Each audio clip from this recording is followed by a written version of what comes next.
of this kid that there's a 12 or 13-year-old. He's trying to learn his game. He may not even be pitching at the highest of high, right? And he's got a lot to learn, but he has aspirations, or she has aspirations to play at the next level. What advice do you give them? Yo, what's up, guys? This is Laren Hampton, host of 24 Sports Talk. Welcome to today's episode. Hope everyone is having a blessed week. Y'all, we got some fun things to get into today. And just know, like, I host youth baseball tournaments. You guys all know that. You can always find me on the baseball fields on the weekends. Now, if you have anything interesting that you want to talk about, you can always reach out to us at all of our social channels, which are at Play24Sports. We're on all the channels, y'all. Instagram, Facebook, Twitter, TikTok, YouTube. You can find us there in all those handles. So reach out to me. Let me know what you want to talk about. Although this is a sports talk, I believe that there are life lessons in sports. So I think it's universal. This relates to anybody. And so that's what we're going to focus on our show. When you tune in with us, you're going to hear us talk about sports, but you're going to hear us talk about life lessons. So if you're listening, this is for you.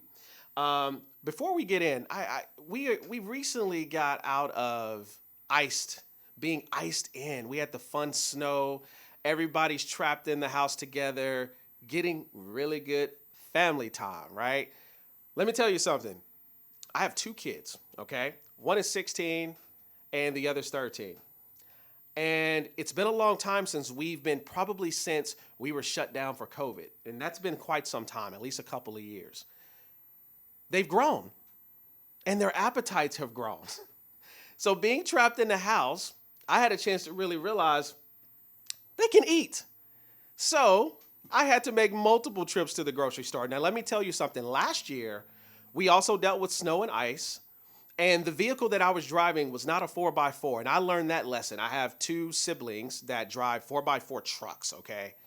And they were well prepared. So they're able to drive through the ice and all of that. So last year, I relied on them a lot when it came to grocery store trips and all of that. And I remember thinking, that will not be me next. Next time, I'm going to have a 4x4 truck. And sure enough, y'all, I invested in a 4x4 Dodge Ram truck.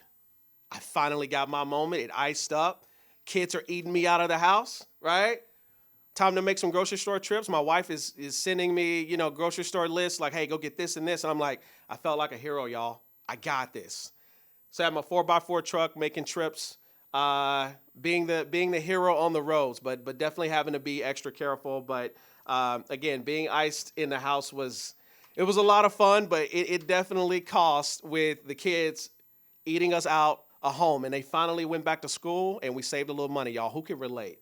Reach out to me and let me know if you have any interesting stories being stuck in the house with your kids. Do they eat a lot, y'all? Like I didn't realize until we had the ice storm that my kids can eat. Thank goodness the schools opened back up and we can save a little bit of money. And not to mention, the grocery store clerk started to know me by name. That's how often, y'all, I was going to the grocery store. Hey, Mr. Hampton, you're back again. I sure am, right? I sure am. And as soon as I felt like I got enough to last us through the week, man, it's like the kids have a plan of attack. They're strategizing. All right, Dad just came back with all these snacks. How fast can we eat them? It got so bad, y'all, that I had to hide some of the food. Literally, I'm talking to my wife about hiding treats and stuff from the kids. It's getting bad. I'm ashamed, but hey, I'm being vulnerable with y'all, letting y'all know the real story of what happened. All right. So over the next couple of episodes, you guys are going to hear me talk a lot about, Black history, and we're going to have some really interesting guests, and we're going to talk about some really fun topics around Black history. What's really cool is the Super Bowl is coming up. Not sure who you guys are going for, but we got the Philadelphia Eagles, the Kansas City Chiefs. That's going to be a good game, y'all. But here's what's really cool that I found out about history is this the first time that we have two African-American quarterbacks playing against each other. I think that's a really big deal. And the fact that we're talking about Black history, that's something that really cool to be, aware of. And also, too, I can't imagine the mindsets of both of those teams. When you really think about it, there's all the celebratory preparations, and you got, Rihanna's performing, and you got all the media attention and all these big commercials that are coming up, for the Super Bowl. And so those guys are having to be, really, really dialed in for that, right? So they got to block all that out. We get to have fun. We get to, pre-order the wings and the pizza and the beer and all that stuff. But those guys got to perform, right? So definitely consider that. I know that there are a lot of Dallas Cowboys fans out there. There was one of the things something that I did want to really share and talk through.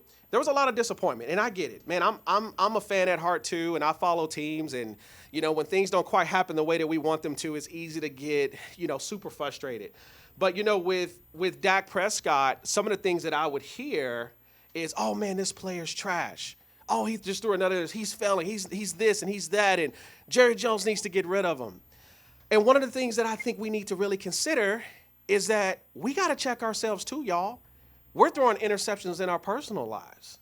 Can you imagine? And I was thinking about this, talking to my wife on the way here, preparing for the show, and I was thinking like, man, that's a lot of pressure. Can you imagine if we had that same pressure? Can you imagine if it was like, hey, John, that PowerPoint presentation you did was trash. That company needs to let you go. What are you doing? Why would you present this meeting this way?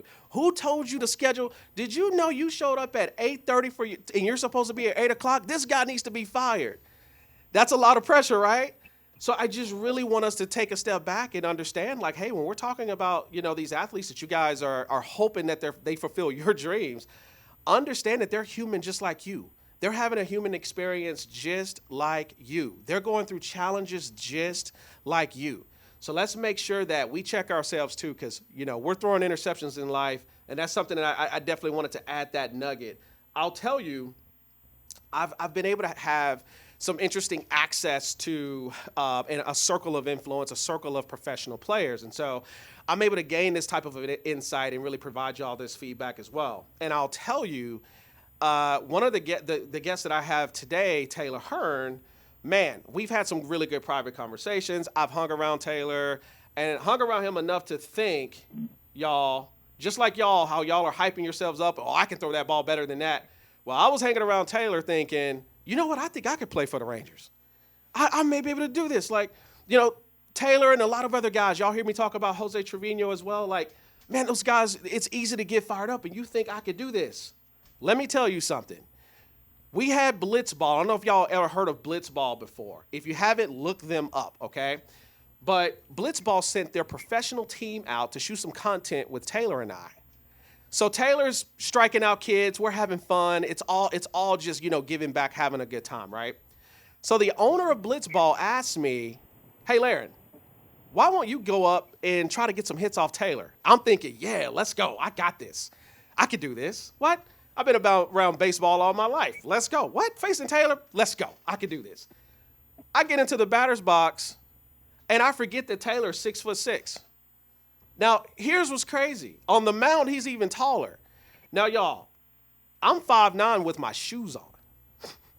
And I'm thinking, oh, my gosh. I got so many things racing through my head. So Taylor, he doesn't let up.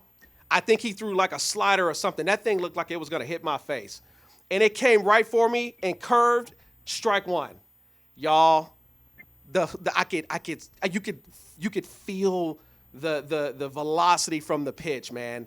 So it really put some perspective on, okay, this isn't as easy as people think it is. It actually takes a special person to be able to play and do it at this level. And this was just for fun. This was just blitzball. But it was a really big reality check for me. Like, tone it down, Laren, tone it down. You're far from being a professional athlete. So I just wanted to share that funny story with you guys. And so with that, I told you guys, we have Texas Rangers pitcher Taylor Hearn. Listen, we talk about Black history, right? Y'all need to know this. He's one of the few Black MLB pitchers out there in the game today. He's killing it, y'all. But he's not just killing it on the mound. He's killing it in the community as well. Last season, he was nominated, Roberto Clemente Award, nominated last season, and they don't just give those out. You've got to be really involved in the community, doing some big things, okay? So I'm super, super excited. Not only is he giving back in the community, he is making now a huge impact in the youth baseball world. Now, we may or may not drop some hints about that on today's show. I'm going to leave that up to Taylor. But let's welcome him to the show. Taylor, what's up, man? What's up? What's up, man? How you doing? Oh, man, I'm good. I'm good. Thanks for joining us today. Hey, you heard me talk about the blitzball story. I'm being a little vulnerable because it's kind of embarrassing to say. But let me ask you, were you nervous on a scale of 1 to 10? You faced some pretty big hitters in your career. But on a scale of 1 to 10, how nervous were you facing Larry Hampton on blitzball? Be I mean, honest. it felt like I was facing a little leaguer. You know what I mean? Kind of felt bad for Okay, so that hurt a little bit. I got to be honest with you. I wasn't expecting that, but listen, let me tell you this is a true story. I want you to be humble about the fact that you're 6'6". You know why? I was 5'9" when I was 8 years old. True story. They were projecting me to be 6'8", and I've got really bad allergies. And I grew up in Arkansas. Let me tell you what happened. They got a study on this. You should Google it. My allergies got so bad, Taylor, it stunted my growth. Are you aware of this? I am not aware of this. Yeah. So I could have been a bona fide athlete. So just know I'm 6'6" at heart. All right? True story. Are you holding back your laughs right now? Because I feel like you're giggling. This is a true story. No, I'm listening. I'm listening. All right, man. Listen, let's get into some fun stuff, Taylor.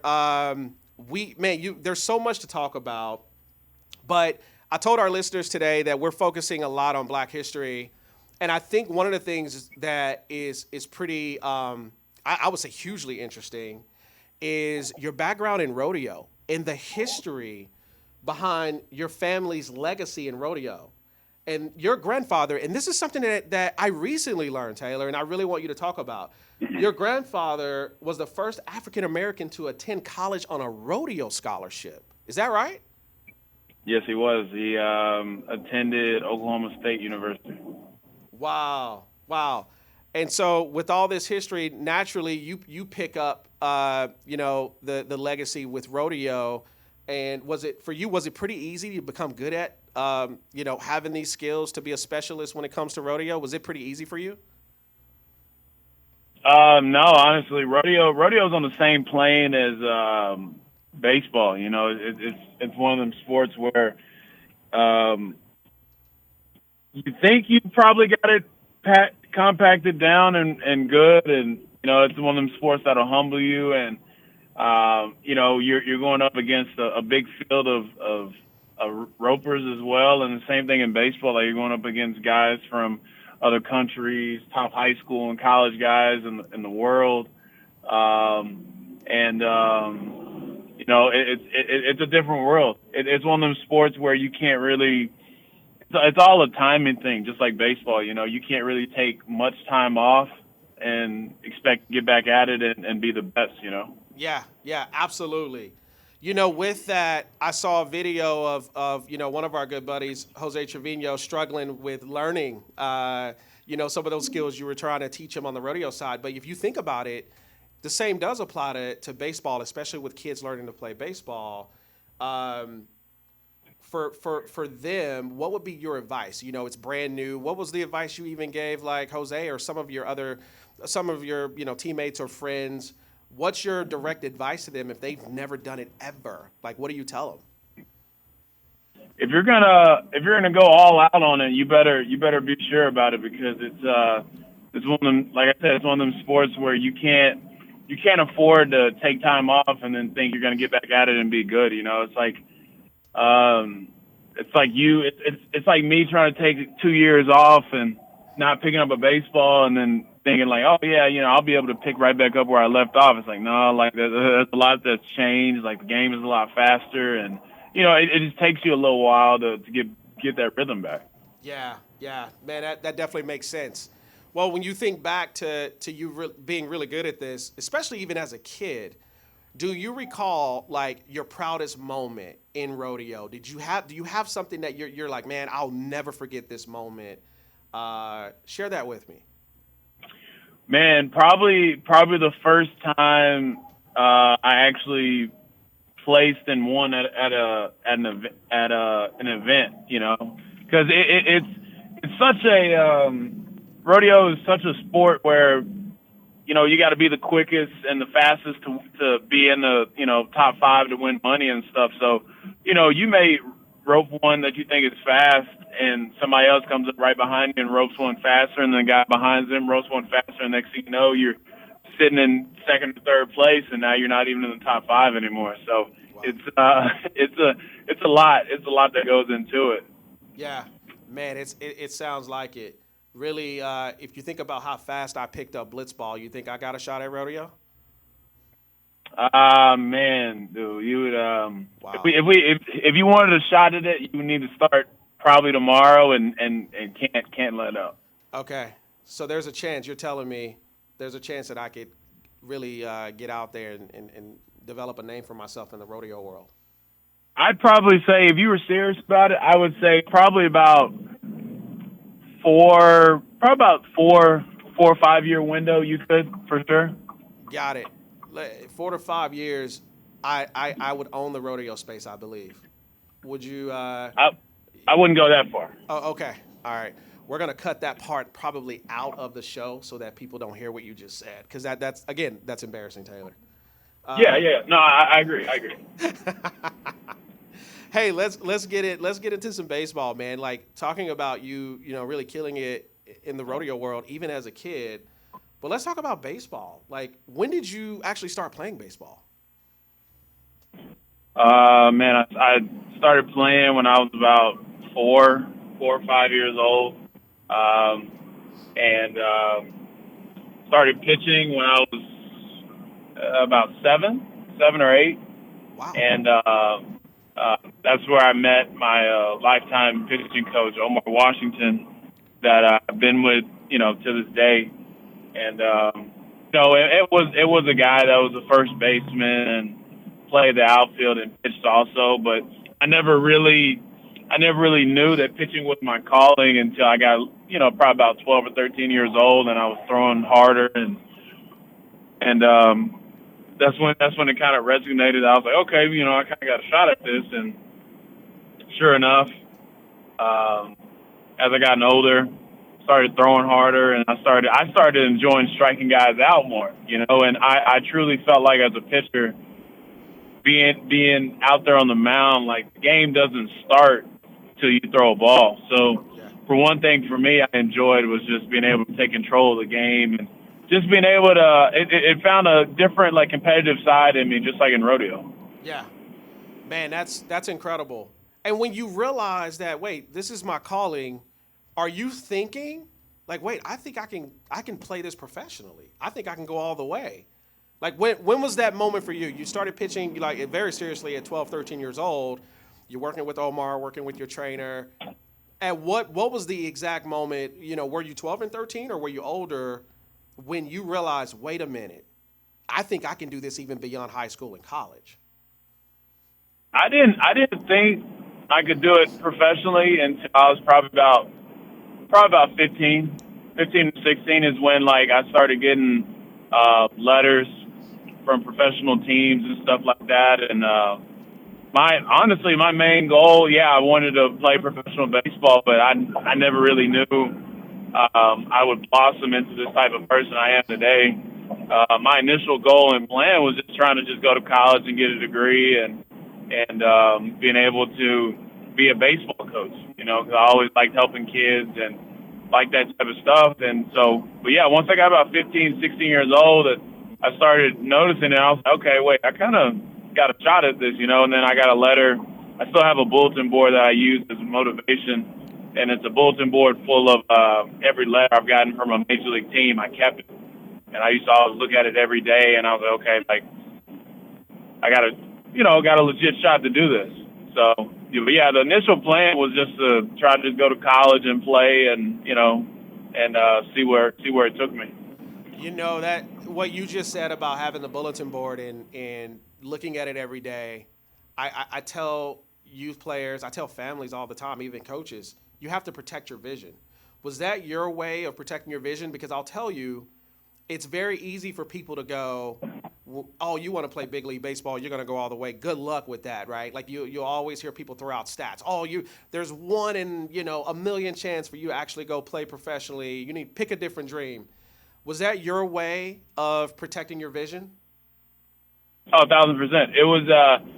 If a lot of people haven't really known a lot about me, or don't know me that well, like I keep a lot of stuff like close to my chest, and that was one of the things I really kept close. Is if you ever came to my house growing up and you went in my room, you would see the bulletin board. But the way I put the bulletin board, it's still there to this day in my parents' room, and it was the first thing I saw when I woke up.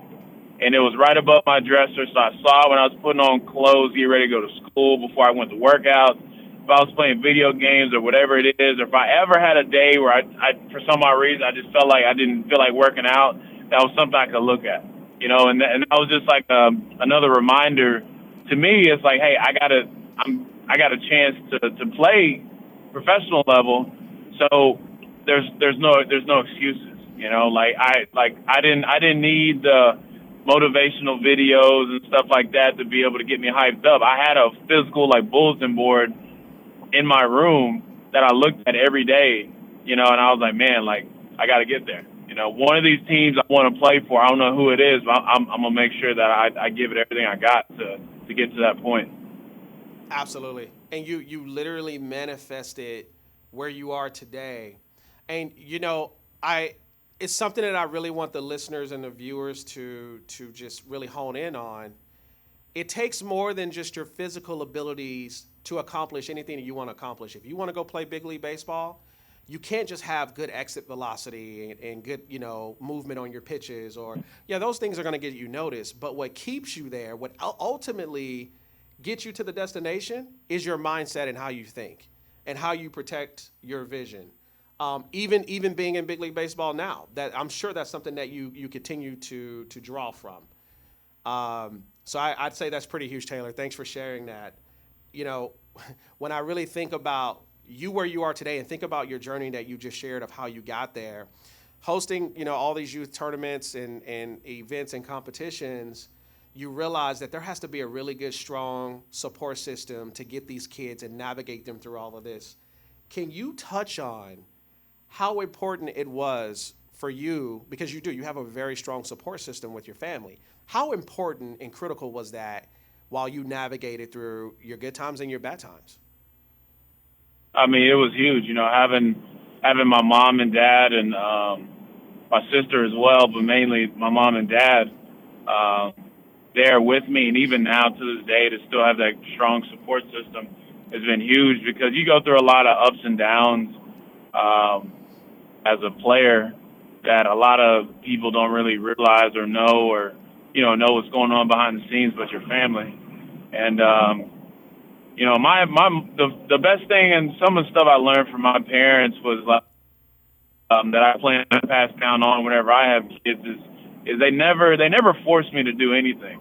Like, my parents didn't try to live through me. Like, my dad was a basketball player, my mom ran. I never try to live through me for what they did, and they kind of just let me do what I wanted to do and kind of play the sports. But just like my dad used to always tell me, whatever you start, you're going to finish. And, I shouldn't be able to, if we're able to put the money towards something, I want you to give it all you got. And so that's one of the things I never really had to worry about from them. But at games and everything, they never put that pressure on me to make me feel like I didn't do well today. Because anytime I had a bad game or whatever it is, I never heard about it in the car or anything like that. It was always like, hey, shake it off or whatever it is. But what parents, I feel like what parents forget is when you're in the stands, you feel bad for your child, of course, but nobody feels worse than them, and who am I as a parent to sit there and try to get on my kid about how bad he did on the game when he already feels bad enough as it is, and then that's kind of the reason why a lot of kids that I've talked to, even a kid I saw recently at home, At one point he loved the game of baseball whenever I was working with him periodically. But come to find out, like, his dad kind of, drove him away from it a little bit, kind of pushed him too hard. And he was like, man, I loved it, but now I want to play football. And like, this kid was a really talented kid, and so that's one thing I always take away from my parents and having that support system is they were always there to give me whatever I needed to be able to get to where I am now.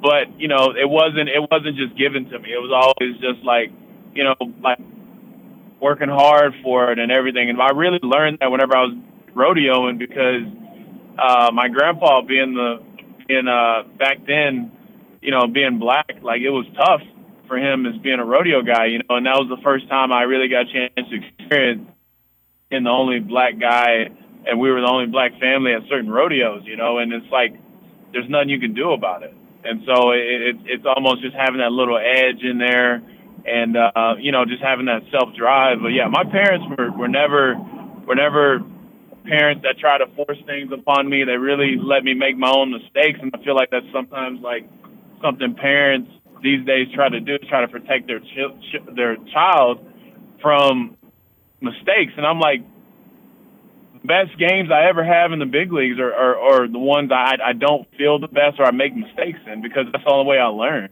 I don't learn nothing from striking out 13, 14 guys in one game. Like, I don't learn nothing from that. I learn better from games when I go 7 innings and I'm, throwing 100 pitches, I'm grinding through like nothing's working. I really feel like that's where the mental aspect really comes in. Oh my gosh. So I completely agree with you, everything that you just said. Because when players are going through struggles, and I've seen coaches do it too, and not just the parents, where it's the end of the world if that player is going through a slump and they're quick to pull them or quick to make a decision because the objective has become about just winning the rings and banners. And while it is important to compete, we also have to remember that these kids are learning themselves and they're learning about the game and they're learning about what they can and can't do. And this is also, Taylor, an opportunity for coaches to learn how to handle adversity. Because the truth is like, let's say the players, for example, let's say you do get a player that does go all the way. True or false, learning how to navigate through adversity is probably just as important in the big leagues as it is in youth baseball. Would you agree? It's 100% like true. It's definitely something that's needed, mm-hmm. but it's one of the things that like it can kind of get taken the wrong way. If I looked at it like this growing up, if I can take criticism from another coach, then I know for a fact whenever I got to college and played professional baseball, I can take criticism from anybody.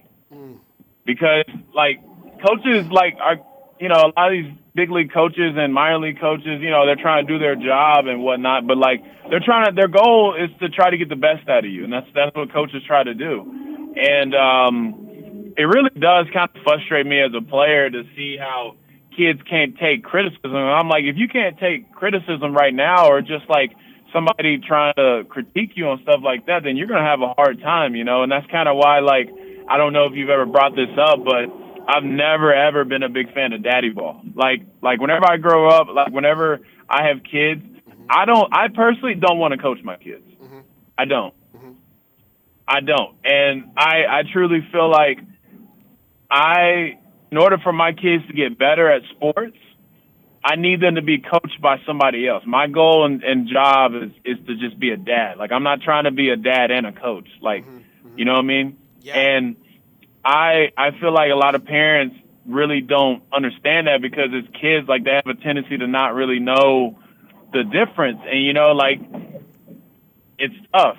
And sometimes you don't want to be coming home to dad that's your coach and he's yelling at you about stuff like this. You know what I mean? Like my goal is to be the dad that like if my kids play baseball or whatever sport it is, yeah. Like I'm going to ask them like, hey, what did we learn from the game today? Like, what you got? Like, talk to me, like whatever you got, or just let them talk whenever they want. Mm-hmm. But it's like, you want to be able to come home and relax and be able to work on stuff. Like, you shouldn't be able to, I don't know. That's just how I've always seen it, Yeah.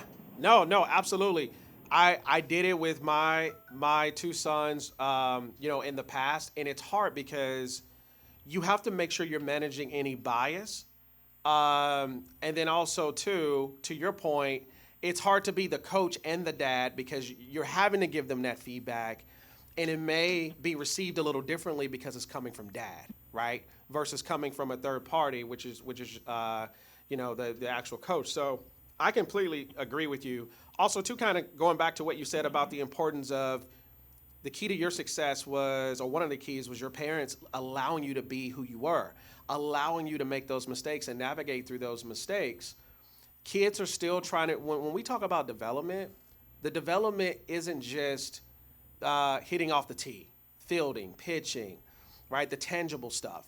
The development is also mental reps on going through the hard times with no judgment, right? No, like, what are you doing? Or what was that? Criticism should be about, hey, you did a really good job here, but next time, let's do this. And Taylor, to your point, that should never be on the way home. Let that player get some time, that kid get some time to really digest what happened that day, to really process what happened that day. And it's a conversation for the next practice or the next day.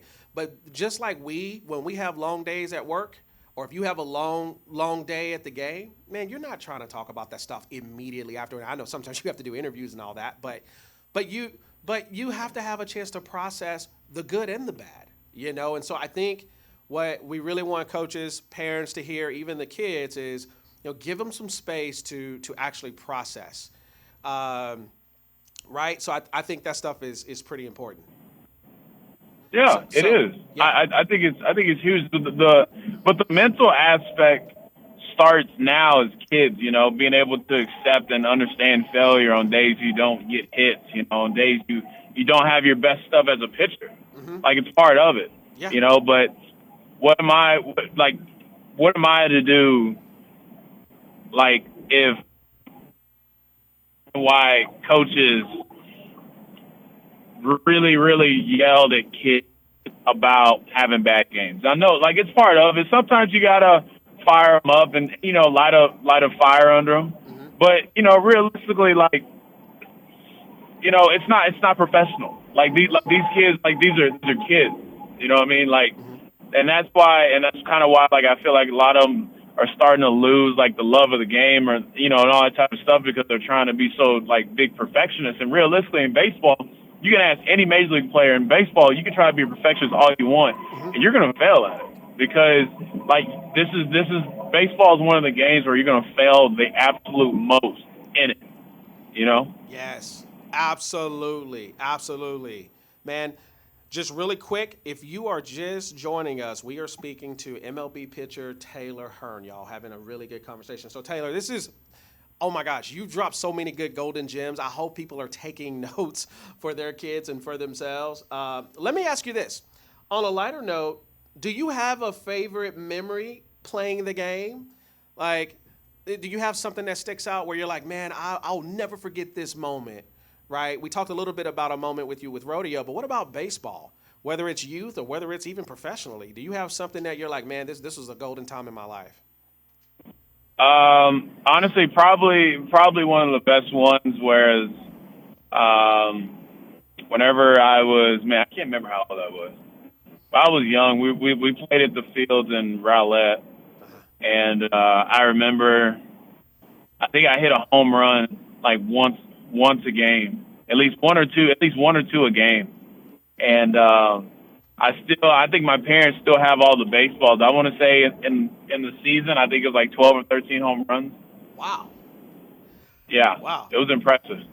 This was Coach Pitch. Oh yeah. Still, you're going yard as at 7-8 years old. Man, that's pretty crazy. And that's important for people to know too. Like, you're very good at what you do with pitching, but don't forget, Taylor used to hit bombs, right? Like, this is something that kids need to be to understand, like, how important it is to be multidimensional, right?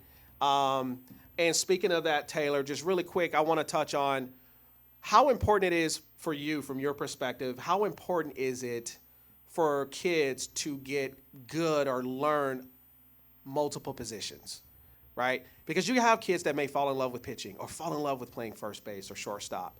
But the reality is, as they get older, especially in high school, the coach may ask them to play a different position. What advice do you have? Because it sounds like you did learn pitching, but you were a really good hitter. How important is it for kids to learn how to play multiple positions? I mean, you don't want to limit yourself because realistically, I've seen it all the time in the big leagues. Guys come up through the minor leagues as a infielder or outfielder, and then, they come up to you. If you want to make the big leagues, you got to play outfield. Yeah. So it's always good to be versatile, be a utility guy. Yeah. Probably one of the biggest lessons I tell kids that are going through the recruiting and college process is like, when they go to these camps, when they go to all these showcases, they're like, hey, should I just stick with one position? I said, no, dude. I said, how many positions can you play? And they're like, I can play 3 or 4. I said, well, every showcase you go to, every camp you go to, like, you need to showcase that because realistically, like, let's say shortstop's your better position, you feel comfortable there, and you go out and see, pitch in do well in the outfield, and center field, and left field, and right. And let's say you get only JUCO looks at shortstop, but then University of Texas comes up and says, hey, I'll give you a scholarship to come play center field. Like, Now, then all of a sudden your whole perspective changed. Like, ain't no way somebody's going to sit there and say, oh, I don't want to play, at University of Texas center field. But you could, realistically, there's a reason probably behind it because he's like, hey, you can come play shortstop for us at Texas. Or you can come play center field, which I like you in, and we can continue doing it. You got a chance to start. Yeah. So, it's just a matter of being unselfish in baseball, because what if a kid were to do that and go play center field when he's naturally a shortstop, and next thing you know, he's a first-round pick out of University of Texas, and all of a sudden he's like, you know what, I was kind of glad I was a little open-minded, Yeah. No, absolutely. And really, speaking of being open-minded, your journey, everyone thinks about it, especially, I hear these kids talk, man, especially the 16, 17-year-olds, and everybody wants the D1 scholarships, and they want to go to D1 schools. Here you are, pitching professionally, really, really skilled at it, but your journey wasn't automatically through a D1 school, right? Like, what was your journey coming up into college, fast forward to being where you are today? Man, I played at the lowest level of baseball. I played junior college, and then I played NAIA. And JUCO is not like as bad as everybody thinks. Like, JUCO baseball is tough. JUCO baseball is like some nasty, like, good players that come out there. Like, there's been some really good big leaguers that came out of JUCO, and then sure enough, there have been some sneaky NAIA players that came out as well. So I personally always tell people, like, please don't be so caught up in going D1. And there was this kid I asked, it was last year. I asked him, I said, hey, I can help you get into JUCOs or whatever it is down here in Texas, but, like, what school are you trying to go to? And his response to me was, oh, well, I really want to go D1. I said, why? They're like, oh, because I want to go for the experience. And I asked him straight up on the phone. I said, are we going for partying and experience, or are we trying to get to the big leagues? Like what are we trying to do? And he was like, well, he's like, no, you're right, but, Division I players are known to get drafted. I said, I'm not going to front you. I'm like, yeah, you're right. But I said, dude, look at me. I was an NAIA player. I was like, Bryce Harper, a JUCO product. I was like, it doesn't matter. And there is no, I told him there is no guarantee just because you go to Division I program, you're going to get drafted. And that's what every kid thinks. And I get it. Like, everybody wants to sit there and say, I played at, Arkansas. I played at Tennessee, like, everybody likes that status. But I was like, bro, I never cared about that. Like, I think my resume speaks for itself. Like, I went JUCO and then NAIA. Like, everybody's like, why'd you go to NAIA? go to a bigger school because I want to go somewhere where they're going to let me play.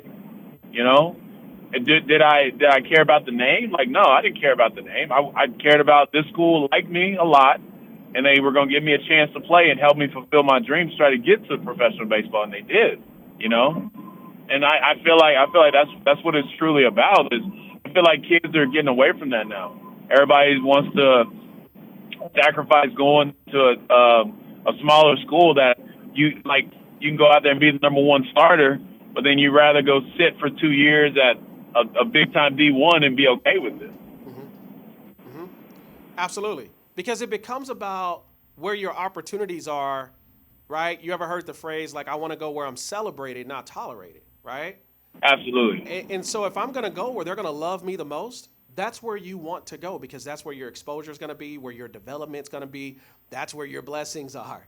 And you have to think of yourself as a brand, right? As your own entity. So who's going to love my brand the most?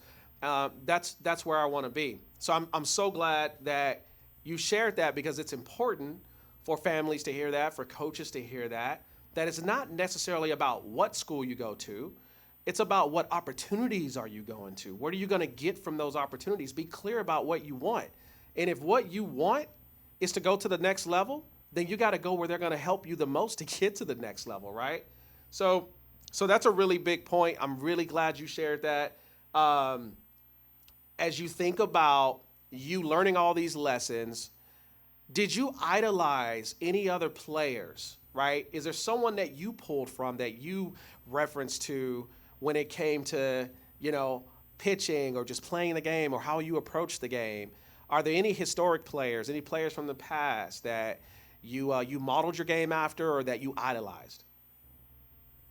So for me, I always tried to idolize and model my game after guys that were similar to me. So from a height and fastball perspective, it was Randy Johnson.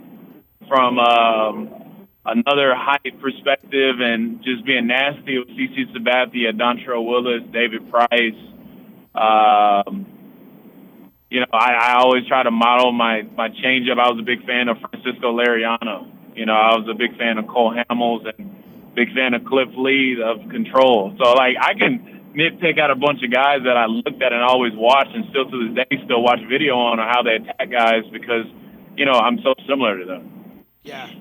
Man, it's incredible. I see kids all the time try to emulate other players, right? Oh, my swing is like Machado or Ken Griffey or, I'm making diving plays like Derek Jeter, right? I think it's important to practice emulating your game like you're another player, and I think that really carries you far.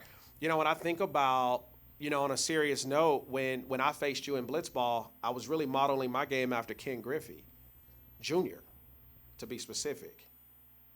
What do you think? Do you think I hit that? What do you think, Taylor? How close to Ken Griffey Jr. was I? Like 1 to 5, 5 being you're the kid. If I had to go on a scale of 1 to 10, 10 being Griffey's swing, 1 being not even close or whatever, I'd probably say it's about a 3. Oh, okay. So it's not a 1, right? I'm moving in the right direction.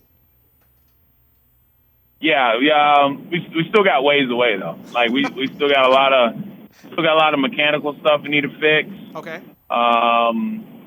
Swing wise, that's probably the biggest thing, and then hitting the ball. That's the major thing. Let's so we're gonna hold off on you get. Let's keep that private. You and I, we can talk offline about things I can work on. I don't think that's really important. Right. That's not really important for the listeners. I get it. Yeah. So we're gonna quickly move on before you continue to emotionally damage me today. Okay. All right. We're good. Hey, but I want to touch on something here really quick, Taylor. I mentioned this earlier about you being nominated last season for the Roberto Clemente Award and how huge that was. And it's not something that you just get nominated for. It's not something that you just get, right? Like you have to be really involved in the community. And for you have been. You do so much. You from feeding the homeless to now you're crazy involved in youth baseball right now, right? As a matter of fact, the last youth baseball tournament for people to know. Taylor had a youth baseball tournament in the Dallas-Fort Worth area, specifically in the Colony, and kids had a blast. Taylor was literally coaching teams. Okay, so imagine seeing Taylor Hearn out there coaching third base or coaching first base. You saw him out there working with pitchers and their mechanics and really coaching them up. To me, that's a once in a lifetime opportunity. But we had one division, Taylor, that has become a huge hit. So we had a group of 9 and 10-year-olds, and what we decided to do was, instead of having full teams sign up, we created sandlot teams. So it was basically random players playing on these teams. Some of them, they may have known the players, but it was important for them to play with kids that they didn't know. But it was a huge hit, right? Like, they are asking, when is the next sandlot? We want a sandlot tournament. Let's do it. Why do you think the sandlot approach was such a big hit? I think it was.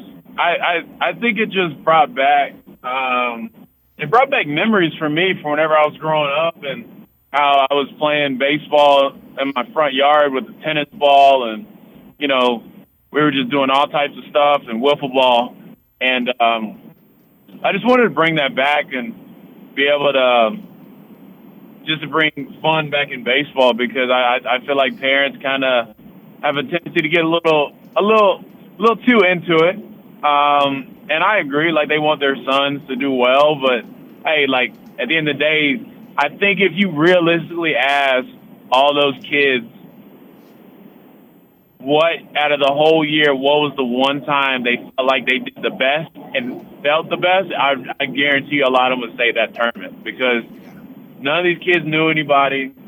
They were playing against kids they never knew, playing on the team with kids they didn't know anything about as well. So you kind of had to, like, and then coaches as well. It was just a way of coaches trying to, don't know anything about the kids. So it's like, hey, like, you signed up, like, let's see what you got type stuff, And then ever since that, I'm steadily getting hit up. I mean, I just got a message today before the interview about a kid asking me, hey, let me know when you're doing your 15U sandlot, because I want to do it. And this is kids that I've talked to at the youth academy, so now I'm just waiting. The ball's in Laren's court. I'm just waiting for him to lock the fields up so I can get this thing posted, because I'm getting hit up left and right the past week and a half. So all right, well, it looks like we just broke a little news. Taylor stole my thunder, y'all.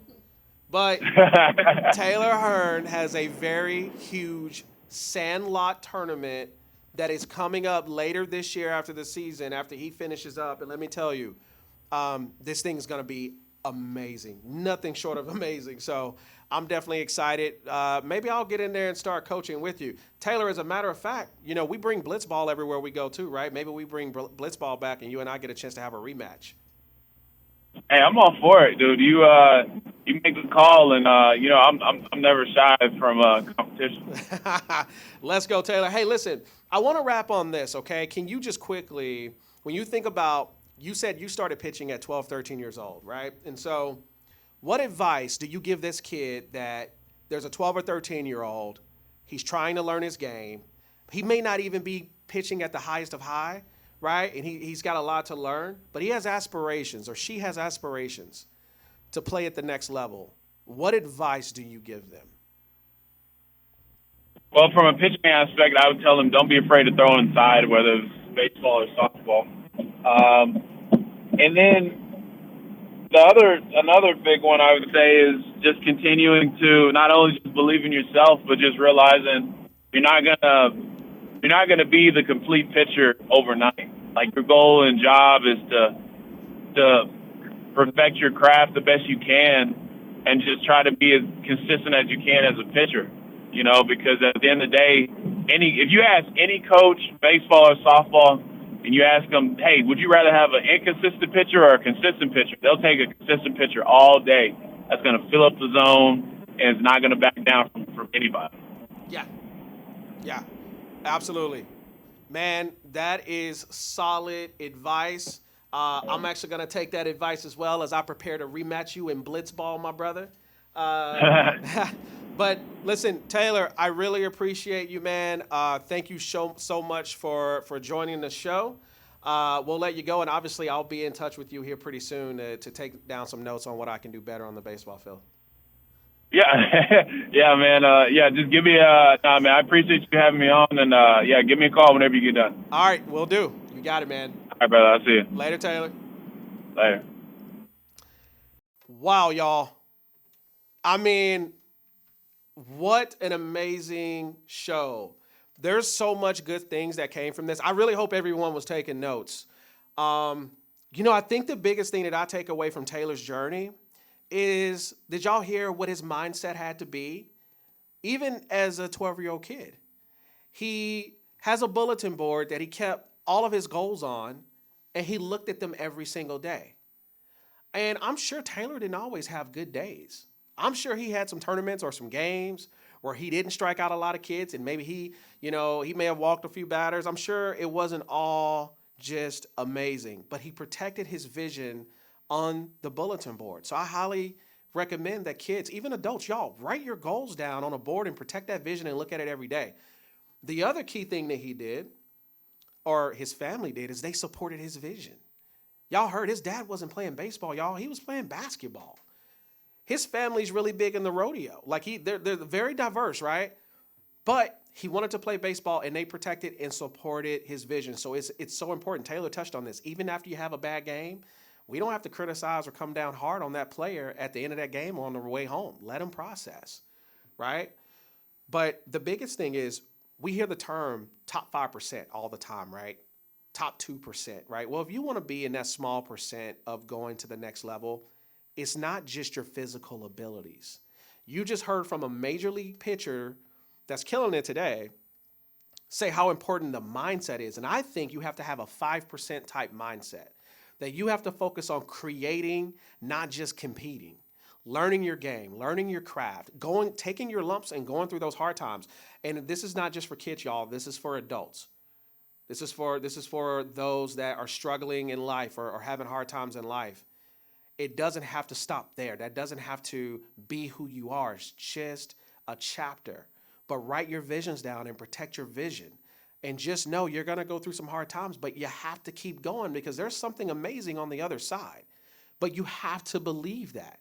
So protect your vision, right? Stay true to your vision. Stay passionate about your vision.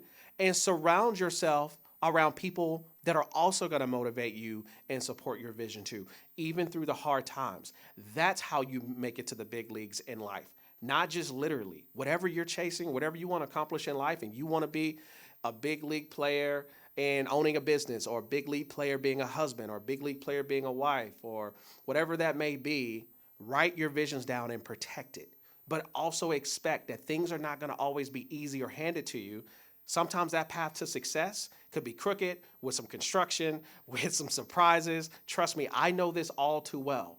But you have to keep moving, and you have to keep protecting your vision, okay? All right, so with that said, we are going to wrap. I am so excited to pick this conversation up again next week. I've got some more fun stuff to talk with you guys about. I cannot wait. I'm going to send it out. Y'all be safe, be careful, and I'll see you next week.